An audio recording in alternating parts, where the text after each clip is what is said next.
Asyhadu an la ilaha illallah, asyhadu an la ilaha illallah, wa asyhadu anna Muhammadan abduhu wa rasuluh. Allahumma shalli wa sallim wa barik wa karim ala sayyidina wa maulana Muhammad wa ala alihi wa sahbihi ajmain. Langsung saja Bapak Ibu sekalian. Nampaknya perut ini agak kenyang, jadi agak terpatah-patah. Alhamdulillah hari ini 9 Muharram malam ke-10. Tadi kita sudah bersama-sama yang hari ini menjalankan sunnah hari Tasu'a, hari yang ke-9. Kalau opsi pertama belum bisa, besok ada 10, 11. Nah, jadi untuk menyelisihi orang-orang Yahudi pada saat 10 Muharram puasa, kita puasa 3 atau 2 hari.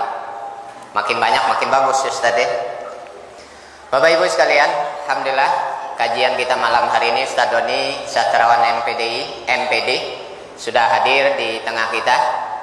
Syukron Ustaz dari Bandar Lampung sudah hadir untuk membagi ilmunya. Ada beberapa hal yang perlu kami sampaikan. Pertama, mohon doa Bapak Ibu sekalian, Ustaz Doni besok akan safar ke Lombok dalam rangka penyelesaian doktor S3 ya Ustaz. Masya Allah. Satu trip lagi jadi profesor. Insya Allah kita doakan Profesor Doni Sastrawan. Masya Allah. Itu yang pertama, mudah-mudahan dalam rangka safar beliau ke Lombok diridai oleh Allah Subhanahu wa taala dan dimudahkan segala urusan-urusan tentang dunia pendidikannya. Kemudian yang kedua, kami mohon doa juga untuk anak saya Muhammad Syihab Abdullah, akan nyusun juga Ustaz. Ya, jadi insyaallah bantu doa agar skripsi Muhammad Syihab Abdullah ini dilancarkan oleh Allah Subhanahu wa taala. Dan saya berharap juga, saya sudah bilang sama beliau, kalau bisa jadi profesor yang Qur'ani. Mana Syihab? Ya. Iya. Beliau izin libur dari Masjid As-Salam Ustaz untuk jadi imam sholat Isya. Mudah-mudahan dengan doa kita semua penyelesaian S1 beliau diridai oleh Allah Subhanahu wa taala dengan nilai kunlab. Amin ya rabbal alamin. Kemudian yang ketiga, besok hari Senin ada puasa 10 Muharram, mudah-mudahan kita lakukan, dan besok kita berbuka puasa di Musola An-Nur Pak Kurdi ya. Insyaallah kita berbuka bersama di Musola An-Nur. Saya belum dapat berita malam Rabu ini Pak Paino, malam Rabu Nahdlatul Shalah ada kajian? Belum? Malam Rabu besok. Ya, malam Rabu di Nahdlatul Shalah gurunya Ustadz Arifuddin. Jadi malam Rabu besok ada 2 Bapak. Di Sidoarjo juga ada, di Masjid Al-Ikhlas. Masjid Al-Ikhlas malam Rabu. Kalau di Nahdlatul Shalah besok nggak ada, kita ke Sidoarjo. Tetapi kalau ada yang dekat dulu. Nah, itu 3 informasi Ibu Bapak sekalian kami serahkan sepenuhnya kepada Ustadz Doni Sastrawan. Insyaallah nanti sampai 7:30 Ustadz. Ya biar nggak kecepatan kita. Ya. Pada Ustadz Doni kami persilakan waktunya untuk diisi dengan ilmu awal. Baik, terima kasih Pak Haji Abdullah yang insyaallah semoga Allah Subhanahu wa taala senantiasa memberikan kesehatan kepada beliau dan senantiasa memberikan rahmat di dalam setiap urusan-urusannya. Amin Allahumma amin. Begitupun dengan para jamaah sekalian, semoga juga Allah senantiasa memberkahi umur-umur kita semua, juga senantiasa memudahkan segala urusan-urusan kita. Amin Allahumma amin. Jamaah sekalian, nampaknya yang mengaminkan sedikit. Padahal jamaah sekalian, kalau kita mengaminkan sembari mendoakan kebaikan-kebaikan kepada seseorang, maka malaikat yang senantiasa menemani kita, ada namanya kiraman katibin. Dalam ayat itu kiraman katibin. Malaikat itu prinsipnya apa kata Allah? Yaf'aluna ma yu'marun. Malaikat itu mengerjakan apa yang diperintahkan, enggak pernah membangkang. Jadi setiap orang, setiap muslim apabila mendoakan seorang muslim yang lainnya, maka malaikat itu mengatakan juga atasmu, semoga juga atasmu.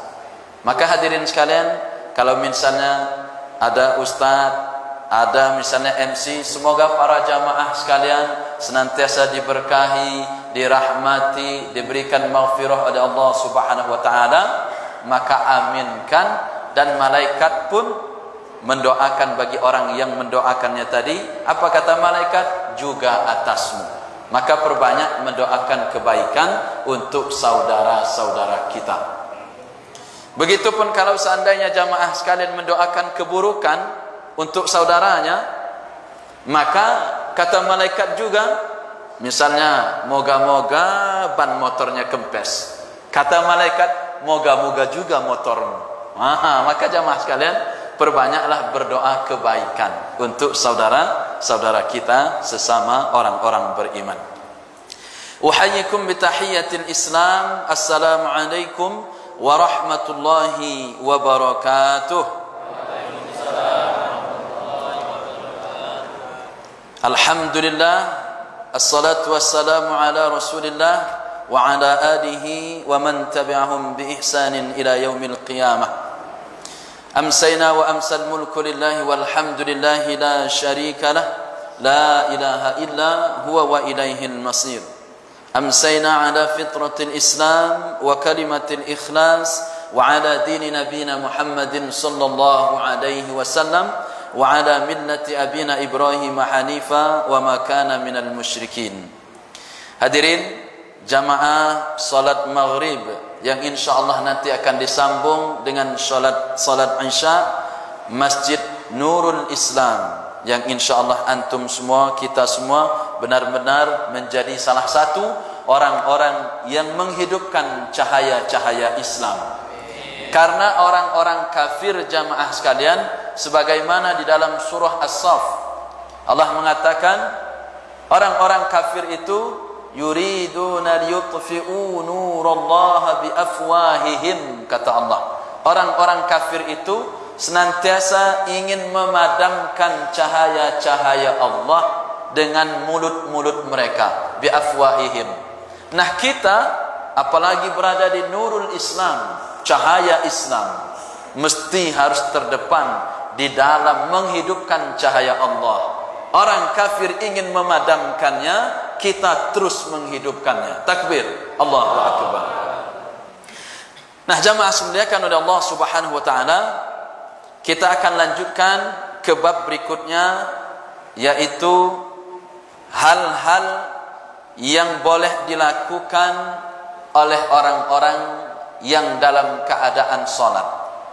Sebenarnya ada beberapa poin jamaah sekalian pernah kami sampaikan di Masjid Nurul Ihsan. Pernah kami sampaikan beberapa poin. Maka yang pernah ikut kajian kemarin malam mungkin pernah mendengarkan ini, tapi bagi jamaah sekalian yang belum, maka pada sore hari ini akan coba kami bahas tentang apa saja yang boleh dilakukan oleh orang-orang di dalam sholat. Dia boleh ngapain dalam sholat itu? Dibolehkan.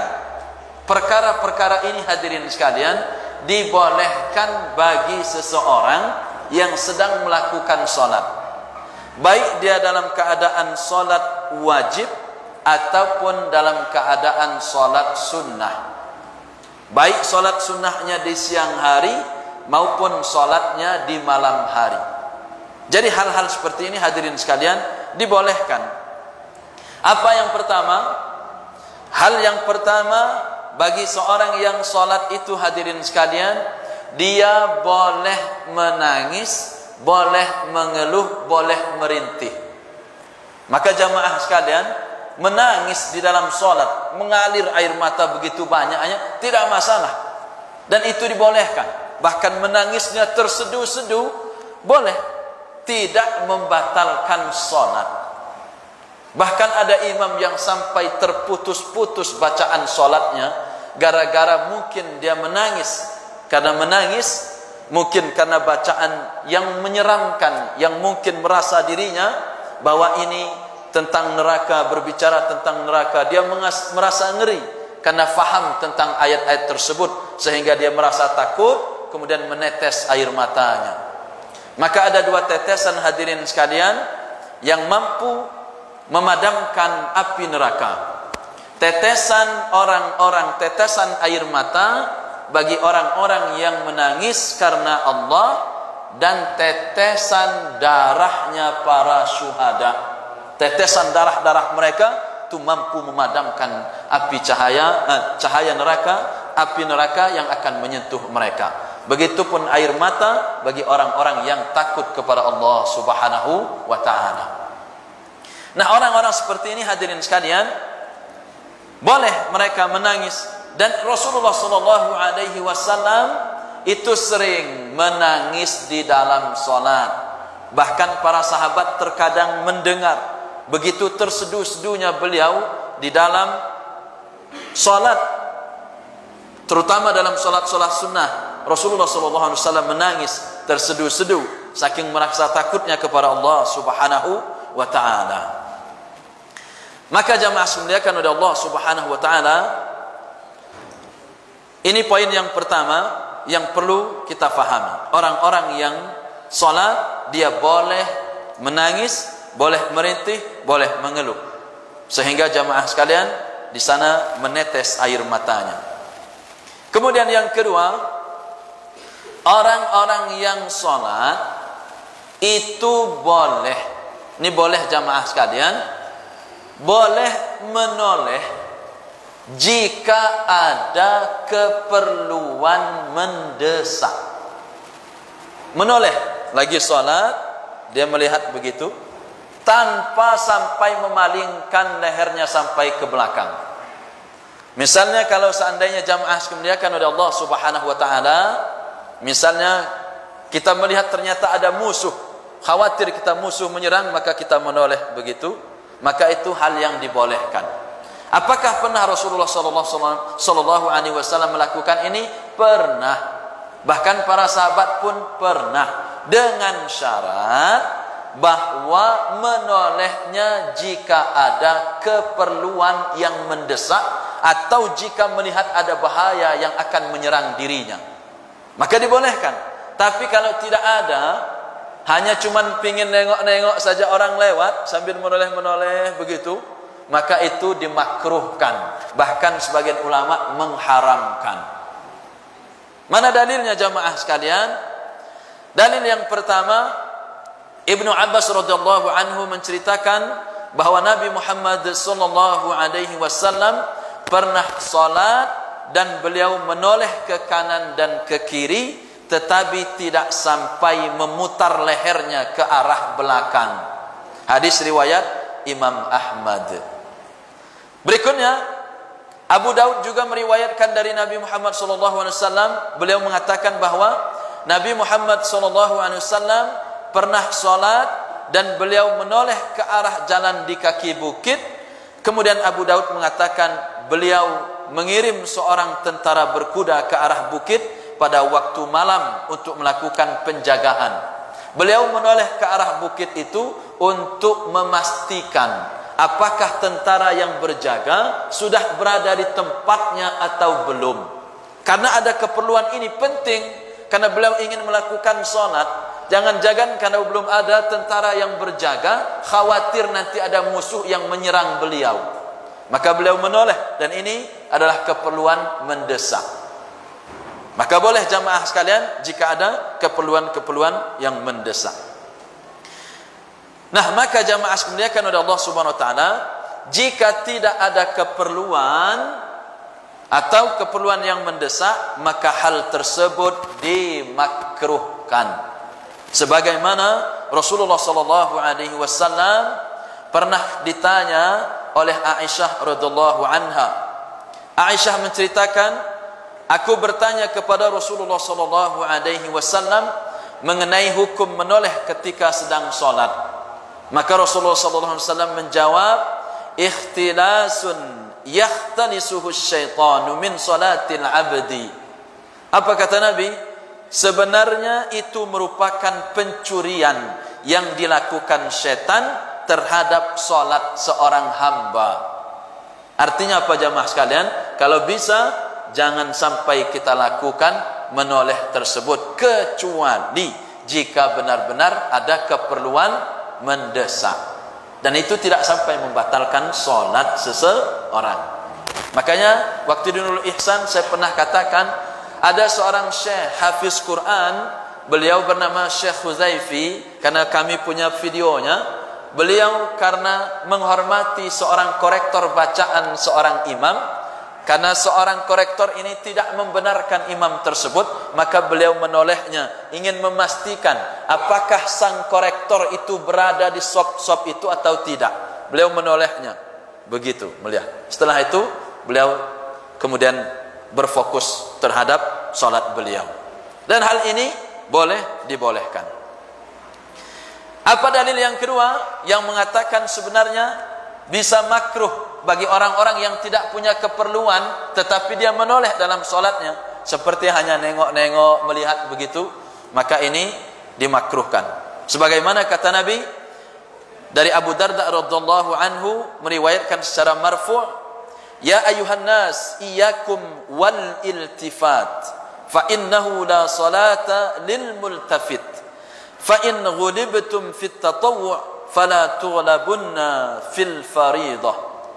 Wahai kaum muslimin, kata Nabi, janganlah sekali-kali kalian menoleh ketika sedang solat, karena tidak sempurna solat seseorang yang menoleh, karena itu merupakan bagian dari cara setan mencuri solat kita agar solatnya tidak sampai dengan sempurna. Maka jamaah sekalian, sekali lagi, sebenarnya tidak sampai membatalkan solat, tetapi kalau tidak ada keperluan bisa mengurangi pahala solatnya. Jika ada keperluan mendesak, keperluan yang mungkin kita menoleh karena mungkin ada bahaya yang ingin datang, maka hal tersebut dibolehkan. Nah itu. Kemudian jamaah dimuliakan oleh Allah Subhanahu wa taala, apa yang boleh lagi dilakukan oleh orang-orang yang sedang salat? Berikutnya adalah berjalan sedikit jika ada keperluan. Contohnya apa jamaah sekalian? Contohnya tatkala kita ingin menyempurnakan shaf yang terputus. Shaf pertama kosong, gara-gara orang yang di tengah di belakang imam itu ternyata batal, maka wajib bagi kita untuk menyambung shaf yang terputus tersebut. Bagaimana caranya? Orang-orang yang di belakang berjalan menuju ke depan, kemudian yang di belakangnya lagi menempati tadi yang berjalan ke depan, mengisi shaf berikutnya itu, terus sampai yang terakhir. Kalau misalnya sudah terakhir, tidak ada lagi yang di belakang, maka bagaimana caranya? Terpaksa mereka harus melangkah ke kanan dan ke kiri untuk menutupi shaf yang terputus tersebut.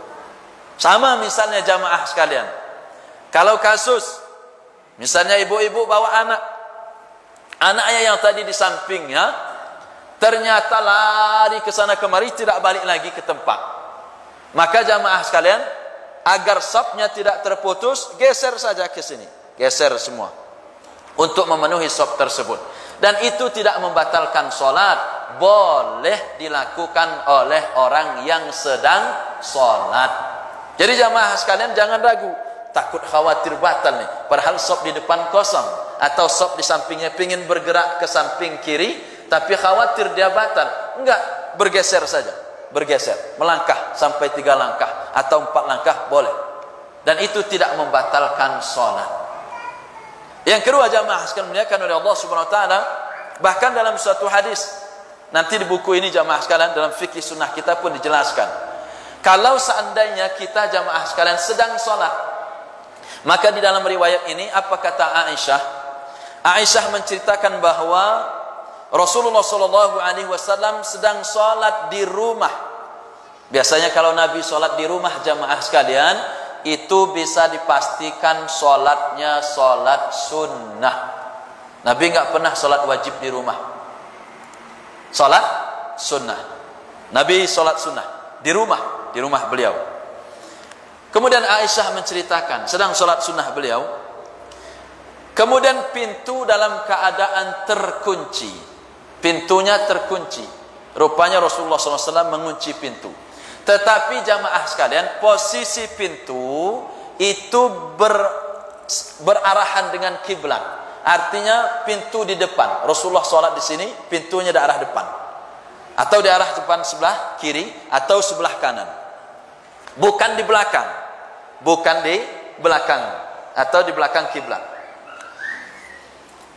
Maka pintu terkunci, dalam keadaan terkunci, kata Aisyah. Kemudian aku datang, Aisyah datang dan meminta supaya pintu dibukakan. Aisyah ingin masuk, Nabi sedang sholat. Maka beliau, Rasulullah SAW, ternyata berjalan menuju ke arah pintu itu. Kemudian membuka pintu, kata Aisyah, lalu kembali ke tempat sholatnya.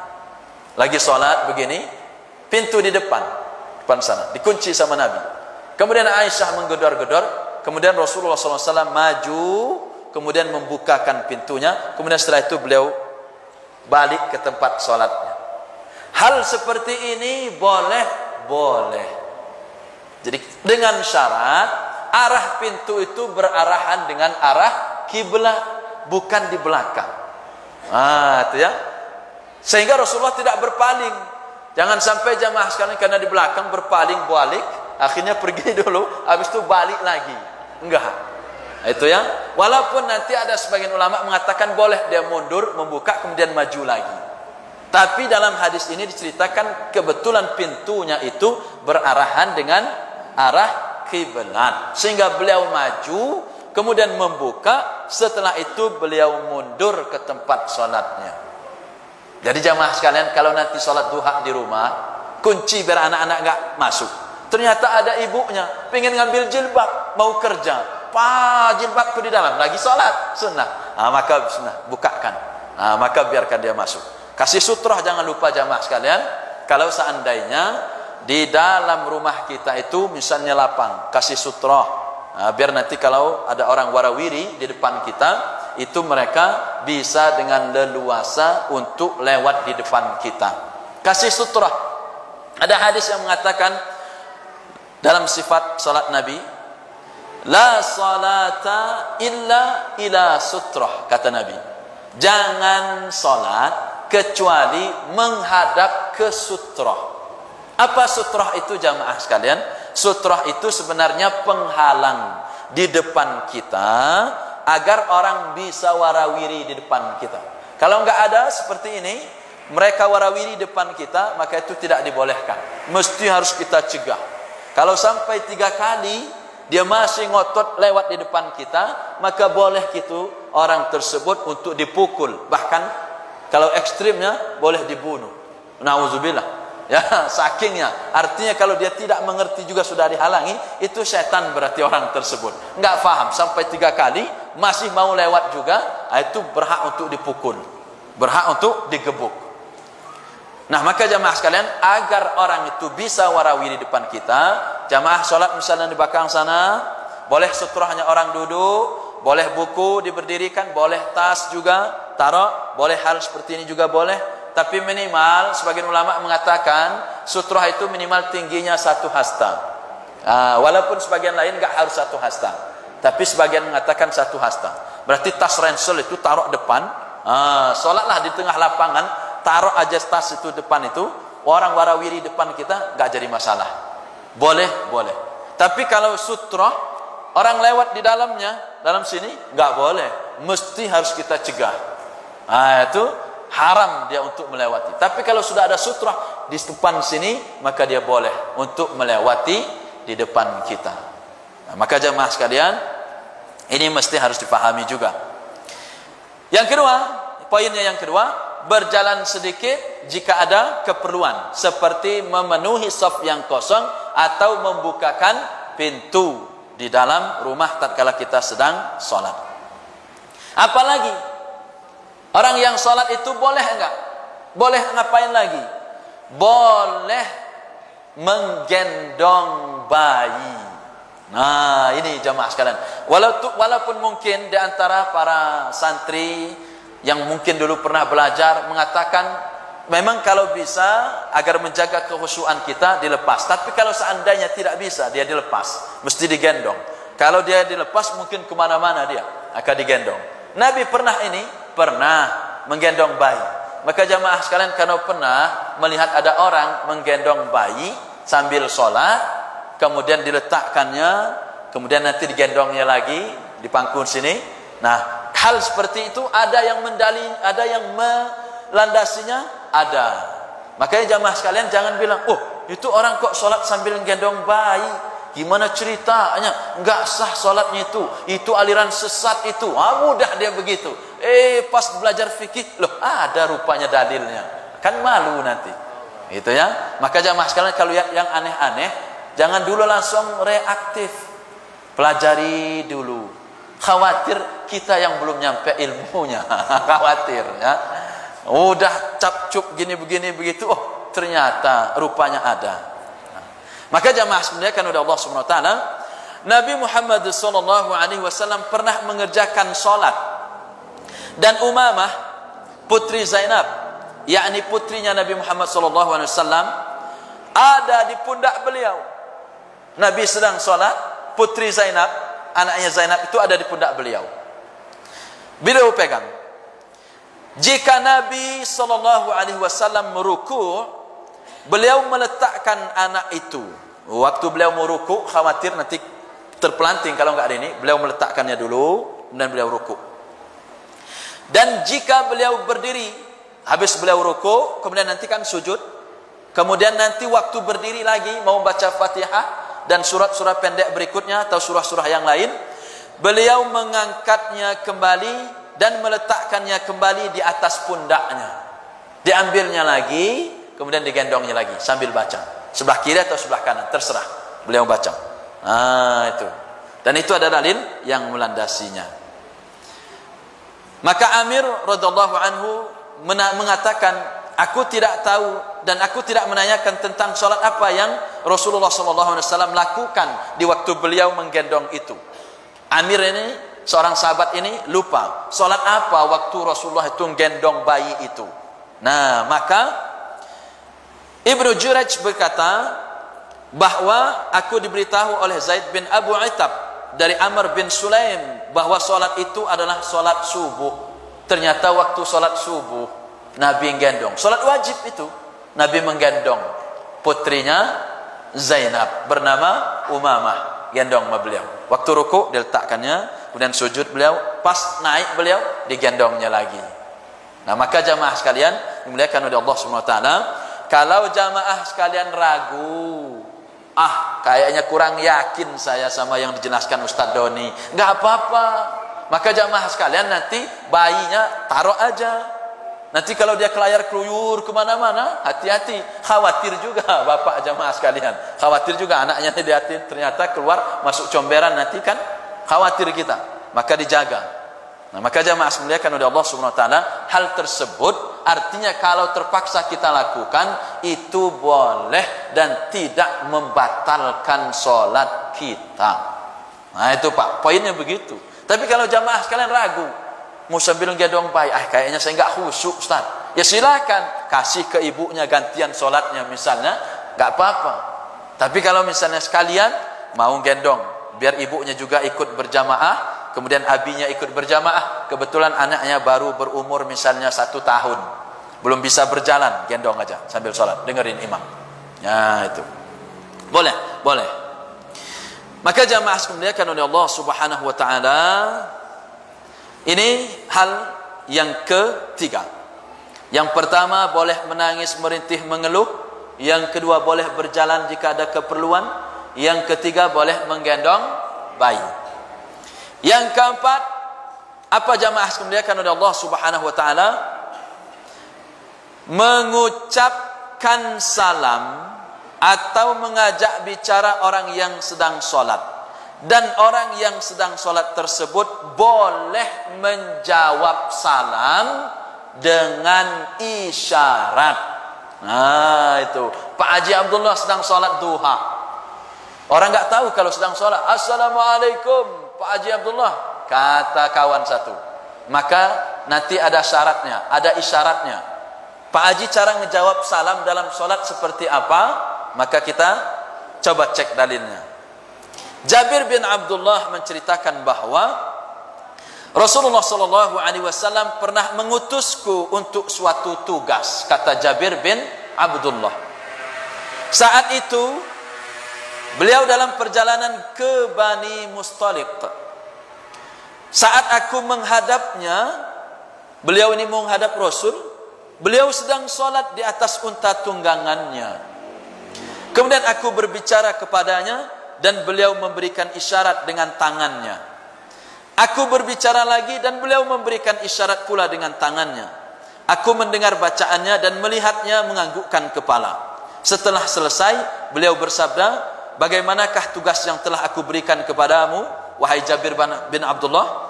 Sebenarnya aku tidak bisa menjawab ucapanmu, kata Nabi, karena aku sedang melakukan solat.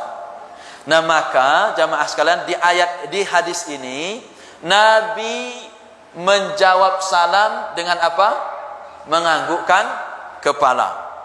Beliau ini salam, mengucapkan salam. Jabir bin Abdullah mengucapkan salam, beliau menganggukkan kepala. Artinya itu isyarat menjawab. Tapi tidak boleh keluar ucapan waalaikumsalam warahmatullahi wabarakatuh. Apalagi ditambah mohon maaf saya sedang sholat. Batal. Kenapa enggak boleh? Padahal bahasa Arab, Ustaz. Karena enggak boleh dalam sholat itu ada dialog dengan manusia lain. Karena orang ucapin salam, waalaikumsalam warahmatullahi wabarakatuh. Itu.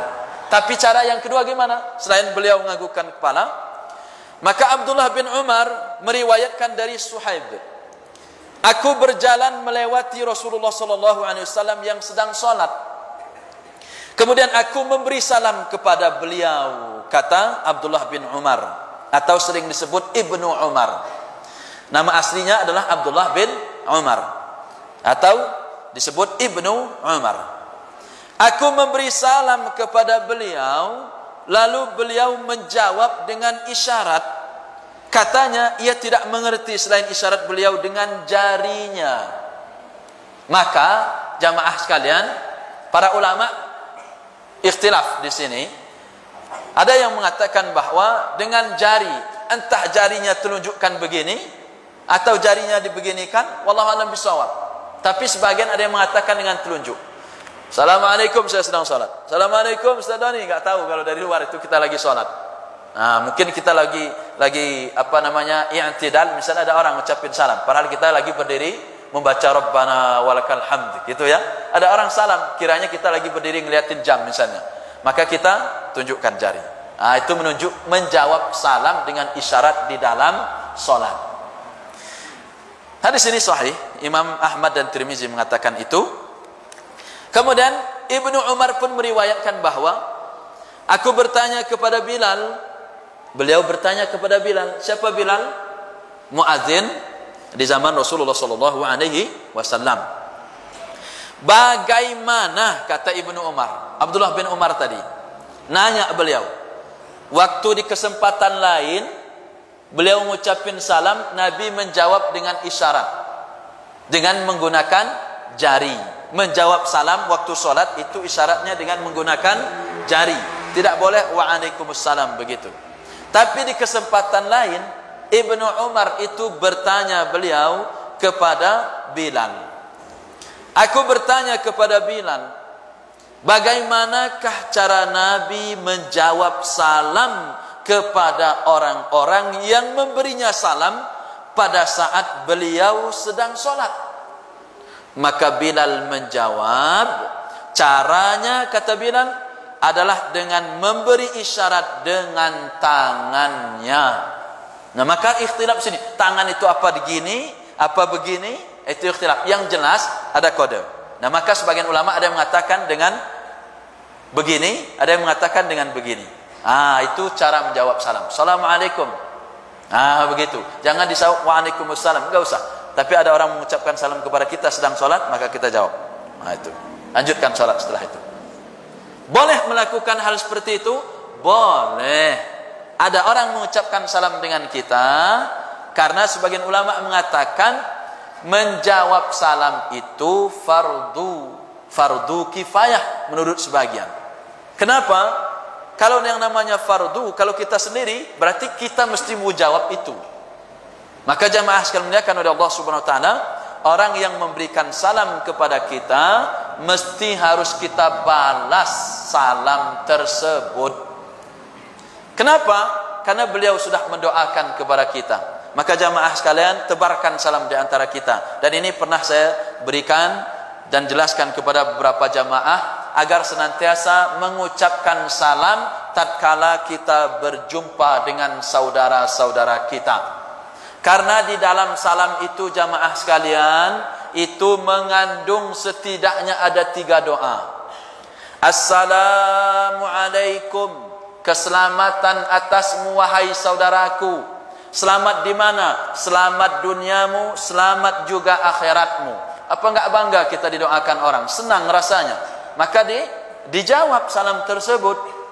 Orang muslim terhadap muslim lainnya saling mendoakan. Maka Nabi dalam suatu hadis mengatakan, ayuhan nas, kata beliau, wahai manusia, afsus salam, tebarkan salam. Pokoknya ketemu. Ila man arafta wa man lam ta'rif. Kepada siapapun yang engkau kenal atau kepada orang-orang yang juga tidak engkau kenal, tebarin salam.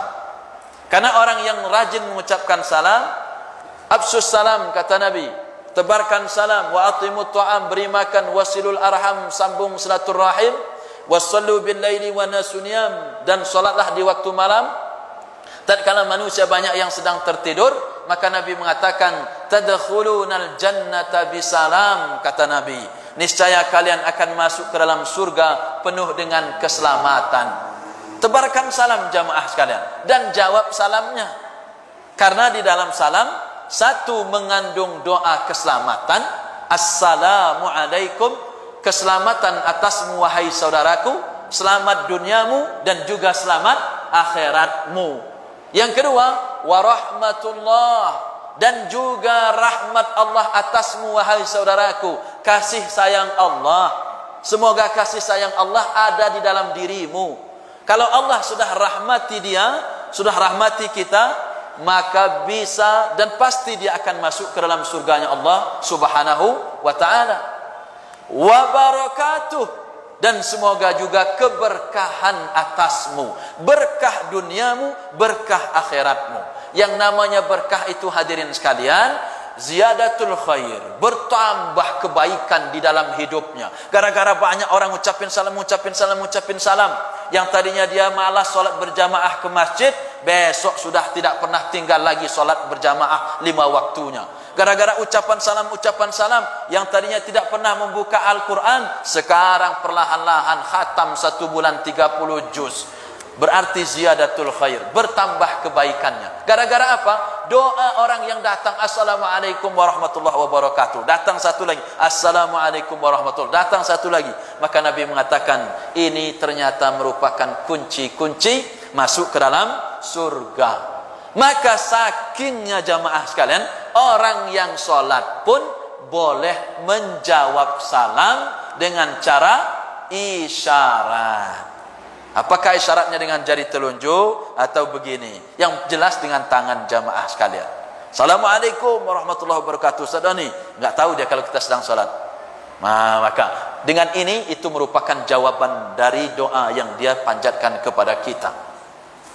Kemudian jamaah dimuliakan oleh Allah Subhanahu wa taala, apalagi yang boleh dilakukan oleh orang-orang yang salat? Orang yang sholat itu boleh bertasbih dan bertepuk tangan, terutama di dalam mengoreksi imam jika mengalami kesalahan. Maka imam ternyata mestinya duduk di antara 2 sujud, ternyata langsung duduk berdiri misalnya dia, maka diucapkan subhanallah. Dan ini semua kita sudah faham jamaah sekalian, sudah faham kita, dan itu dibolehkan. Apalagi contohnya misalnya jamaah dimuliakan oleh Allah Subhanahu wa taala, sebagaimana juga para wanita, apa yang dilakukan oleh para wanita kalau seorang imamnya salah, maka mereka menepuk tangan mereka, bertepuk tangan. Itu dibolehkan jika ada imam yang salah. Nah, kemudian jamaah dimuliakan oleh Allah Subhanahu wa taala, Apa kata Nabi? Mana dalilnya tentang ini?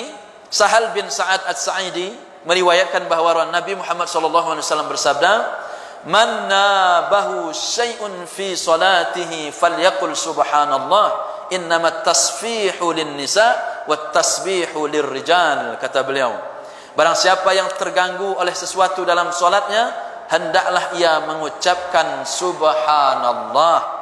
Bertepuk tangan adalah untuk kaum wanita, sedangkan bertasbih untuk kaum lelaki.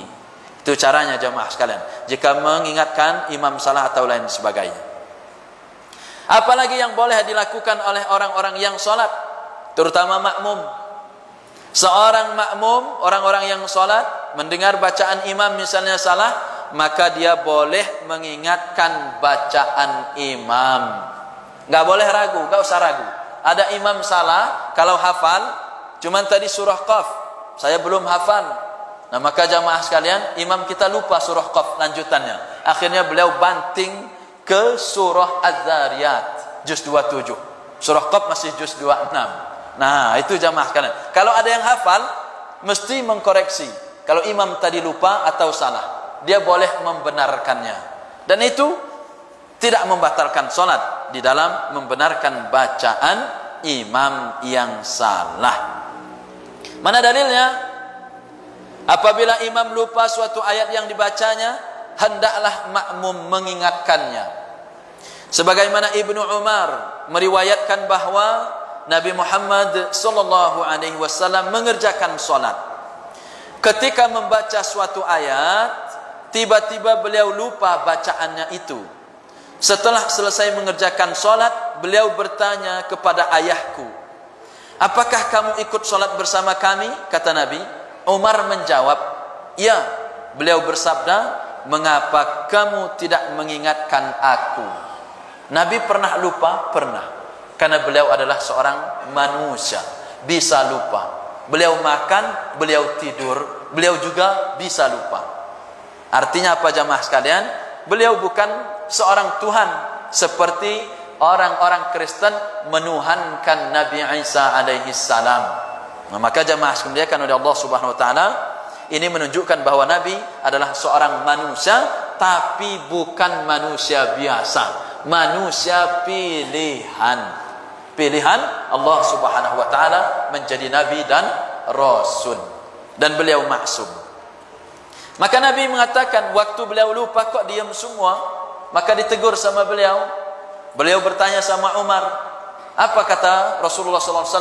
Apakah engkau mendengar bacaanku?" Kata Rasulullah kepada Umar.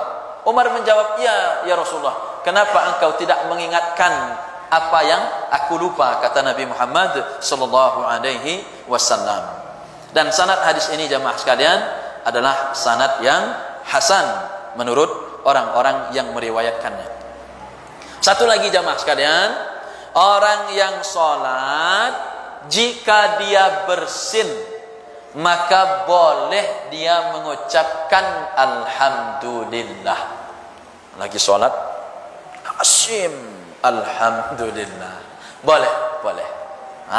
Itu jamaah sekalian. Tapi yang enggak boleh itu ngejawabnya. Alhamdulillah, yang lagi salat, asyim, alhamdulillah. Sebelahnya, yarhamukallah. Itu enggak, diam aja dalam salat itu. Satu lagi balas, yahdikumullah, kata yang satunya. Saling balas begitu. Itu sudah terjadi dialog jamaah sekalian. Cukup dia saja. Yang bersin itu boleh mengucapkan hamdalah, pujian kepada Allah. Maka jamaah sekalian nanti kalau lagi salat, hasim, alhamdulillah. Dah cukup. Yang samping dengar diam aja. Jangan sampai sahut. Yarhamukallah. Nanti dia jawab lagi. Yahdikumullah. Mereka berdua sudah sahut-sahutan. Itu enggak boleh. Itu jamaah. Sama kayak salam tadi. Assalamualaikum. Waalaikumsalam warahmatullahi wabarakatuh. Itu enggak boleh. Itu jamaah sekalian oleh Allah Subhanahu wa taala. Kajian kita pada sore hari ini semoga bermanfaat. Dan masih ada poin-poin berikutnya, tetapi mesti harus mungkin ada tanya jawab ataupun hadiah yang ingin diberikan, maka kami batasi terlebih dahulu. Wallahu a'lam bishawab. Dan saya serahkan kepada Pak Haji Abdullah. Silakan Bapak. Assalamualaikum. Pertanyaan yang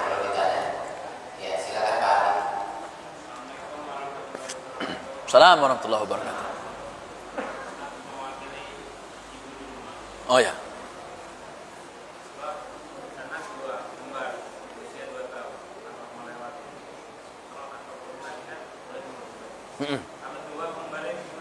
Wow, gendong dua-duanya kan gitu ya. Kalau memang mampu untuk menggendong dua-duanya nggak jadi masalah sebenarnya. Kalau mampu. Tapi kalau tidak, maka sebaiknya harus ada orang yang menggendongnya. Nggak ada orang, maka monggo silahkan dicari selah. Anak-anak kalau yang belum baligh, maka anak-anak yang belum mengerti itu tidak masalah. Walaupun sebaiknya kita tetap mencegahnya. Tapi yang namanya anak, apalagi nggak ada yang melihatnya, maka itu insya Allah menjadi ma'fu, itu menjadi dimaafkan. Gimana repot, anak lagi ngerangkak pula kan, masa pas dari berdiri harus gini-gini dia nyingkir kan, jadi ini, maka itu menjadi ma'fu, hal yang dimaafkan. Dan Islam itu adalah agama yang mudah, jadi tidak mempersulit. Nah begitu, jadi jangan kaku. Tapi kalau orang sudah gede, udah bisa berjalan, nah mari kita cegah, kalau mampu dicegah. Nah itu. Tapi masih juga namanya anak-anak, karena mereka belum akil baligh, belum mumayyiz, tidak mampu membedakan mana yang buruk, maka enggak ada beban, tidak beban. Mereka belum mukallaf, belum dibebani syariat, sehingga mereka adalah ya tidak terhitung, tidak tercatat dosa yang mereka lakukan. Wallahu a'lam bishawab. Gitu. Masih ada apa, Haji? Monggo, Haji. Silakan Pak Haji. Waalaikumsalam warahmatullahi wabarakatuh.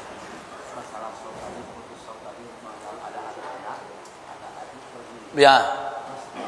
Ini yang di belakang ini enggak ke depan. Oke. Yang di samping ini enggak nyapu-nyapu. Betul. Oh, ya.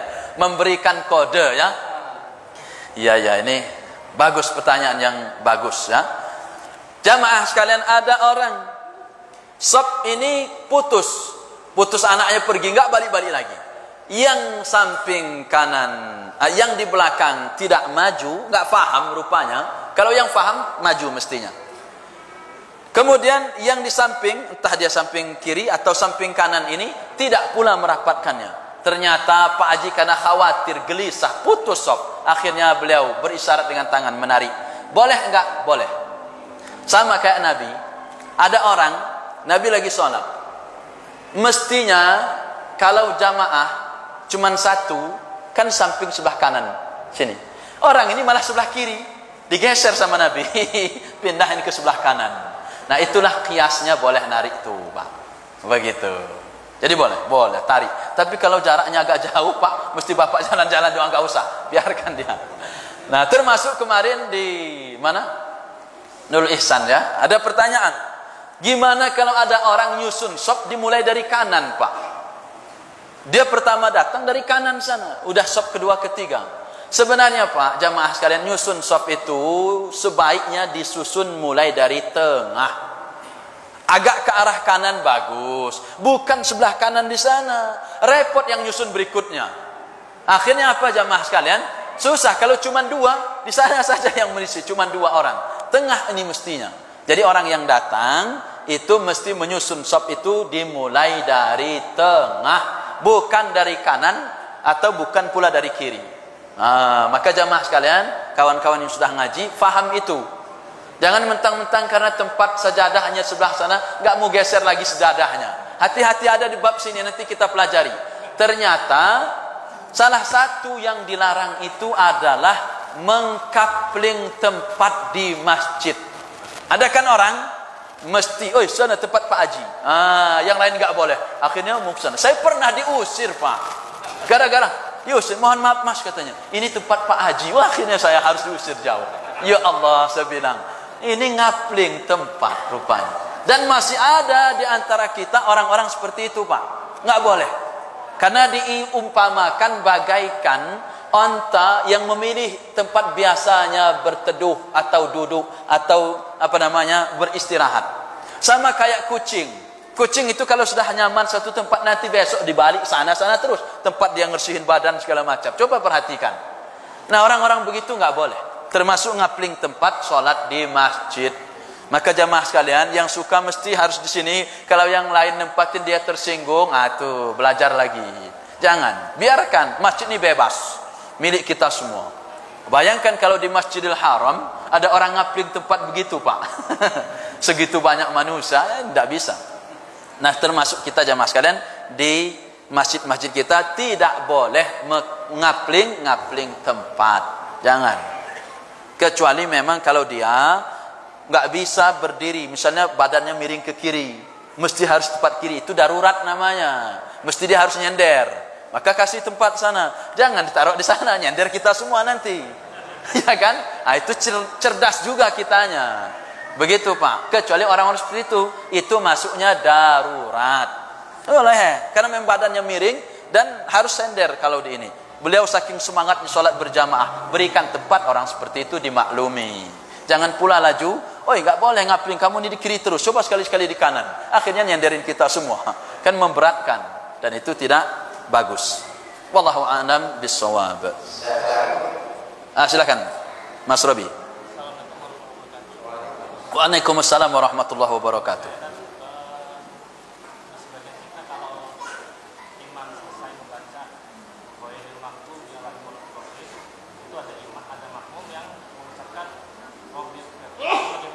Oke, dia malah membaca Rabbil firli. Oke ya. Ada orang yang tatkala imam membaca ghairil maghdubi alaihim waladdallin, dia bukan baca amin, malah Rabbil firli wali walidayya warhamhuma kama rabbayani shaghira katanya. Itu mesti dicari dalilnya, apa dasarnya. Sepengetahuan kami tidak ada. Bahkan Nabi mengatakan faqulu amin, kata Nabi. Apabila seorang imam selesai dia membaca ghairil maghdubi alaihim waladdallin, amin, maka orang seperti itu enggak boleh. Kalau dia boleh, kata cari dalilnya. Itu sepengetahuan kami itu enggak boleh. Malah baca doa. Termasuk juga jamaah sekalian, ada orang yang berlebih-lebihan juga.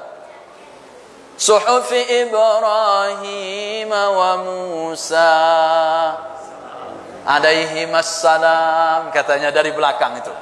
Enggak usah. Iya. Alaihissalam ya. Itu ya. Itu. Alaihimassalam, karena suhufi Ibrahim, ya benar Pak Haji, karena dua. Alaihima, betul. Alaihimassalam. Tapi jamaah sekalian, itu enggak ada dasarnya yang mendalilinya. Itu. Jadi jangan pula terlalu soleh pula. Ya, itu. Sama kayak begini jamaah sekalian. Ada beberapa yang penting juga kita koreksi. Ada orang solatnya terlalu lama dari imam. Imam ruku. Sami Allahu liman hamidah. Dia masih ruku. Pas imam sudah mau sujud baru bangkit. Pas imam sudah sujud begini dia baru bangkit. Pas imam sudah duduk di antara dua sujud, maka dia baru sujud. Lambat sekali dia dari imam. Itu makruh. Enggak boleh jamaah sekalian. Terlalu soleh juga, saking dia menghayati bacaannya. Masya Allah, melebihi imam. Atau dia sujud, imam sudah mau assalamualaikum, dia baru bangkit dari sujud. Kalau mau sujud lama jamaah sekalian, sujudlah lama di solat sendiri. Atau kalau dia jadi imam, sujudlah lama-lama, makmum pasti ikut. Kalau makmum nggak ikut, batal makmumnya. Betul. Mau dia baca doa apa segala macam, nah makmum pasti ikut. Paling makmum ngeluh aja, alangkah lama. Mungkin ada yang nengok nanti, takutnya imam sudah bubar. Ya, itu. Itu kalau mau lama. Kalau jadi makmum itu ju'ilal imamu liyutamma bih, dijadikan imam itu untuk diikuti. Jadi caranya Allahu akbar fakabbiru, kata Nabi. Imam bertakbir, idza kabbara fakabbiru. Jika imam itu takbir, langsung takbir. Jangan Allahu akbar nyetel dulu, entah macam-macam. Dah orang udah mau selesai dulu, baru dia Allahu Akbar. Giliran imam sudah ngajak ruku, masih menyelesaikan bacaan. Ternyata sambil murojaah dia. Wah, imam sudah mau bangkit rukuk, dia baru sujud. Enggak boleh. Itu mesti terlalu lambat dari imam, enggak boleh. Barengan dengan imam. Karena pingin cepat juga. Giliran dilihat imamnya ngangkat tangan, langsung juga dia ngangkat. Giliran dilihatnya imam rukuk, langsung juga berbarengan dia dengan imam, enggak boleh juga. Terlalu cepat dari imam juga enggak boleh. Asal imam tu karena imamnya tua, kata dia, saya ini masih muda, dia duluan aja katanya. Allahu Akbar, dia sudah Allahu Akbar. Rukuk duluan, mendahului imam, enggak boleh. Bisa batal solatnya. Mendahului imam. Terlalu lambat enggak boleh, barengan enggak boleh, mendahului tidak boleh. Maka caranya, imam bertakbir, langsung ikutin. Allahu Akbar, Allahu Akbar. Sami Allahu liman hamidah, Rabbana walakal hamd. Allahu Akbar, Allahu Akbar. Ikutin begitu seterusnya. Begitu Pak. Sampai hatta kita sujud. Sujud, jangan sampai sujudnya lama betul. Imam sudah mau assalamualaikum, dia baru tahiyat. Orang sudah zikir semua, baru dia fil alamina innaka hamidum majid. Itu terlalu soleh pula. Kalau terlalu soleh itu, yang terlalu itu enggak boleh pula. Sama, terlalu kenyang enggak boleh. Makanya innallaha la yuhibbul musrifin, kata Allah. Allah tidak suka yang berlebih-lebihan. Termasuk salat berlebih-lebihan. Ghulu pula enggak boleh.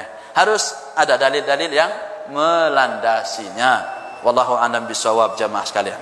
Terima kasih atas perhatiannya semua. Subhanakallahumma wa bihamdika asyhadu an la ilaha illa anta astaghfiruka wa atubu ilaik. Wassalamualaikum warahmatullahi wabarakatuh. Ya.